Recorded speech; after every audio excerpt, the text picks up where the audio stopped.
નમસ્કાર, voice of Mahisagar news channel પર આપનું હાર્દિક સ્વાગત છે। હવે જોઈશું આગળના સમાચાર। મહીસાગર નદીના કિનારે આવેલ માછીના નાદરા ખાતે કુળદેવી ચામુંડા માતાજીના મંદિરે ઉજવાયો પાટોત્સવ।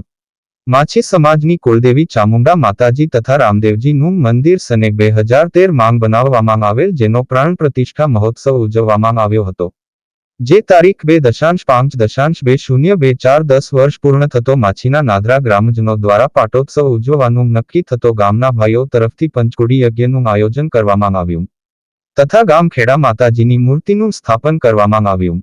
સમસ્ત ગ્રામજનો, ભાઈઓ બહેનો, બાળકો, ભાવિ ભક્તો દ્વારા ધામધૂમથી ઢોલ નગારા ડીજેના તાલે કડાણા વિભાગના 12 ગામમાં સમાજના ગામોમાં શોભાયાત્રા કાઢવામાં આવી। માતાજીના મંદિરના પ્રવેશદ્વારમાં આસોપાલવના તોરણ અને આબેહૂબ મંડપ સુશોભિત કરવામાં આવ્યું હતું।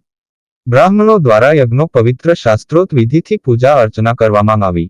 પૂજા અર્ચનામાં ગામના દંપતીઓએ ભાગ લીધો। સમાજમાંથી ભક્તજનો, ગ્રામજનો, મહિલાઓ, બાળકો મોટી સંખ્યામાં ઉમટ્યા હતા। સૌ ભક્તિમય વાતાવરણમાં તરબોળ થઈ માતાજીને શીશ ઝુકાવી આરતી પ્રસાદ લઈ દર્શન કરી ધન્યતા અનુભવી હતી। રિપોર્ટ હીરાભાઈ માછી, VM ન્યૂઝ, કડાણા। मैया दे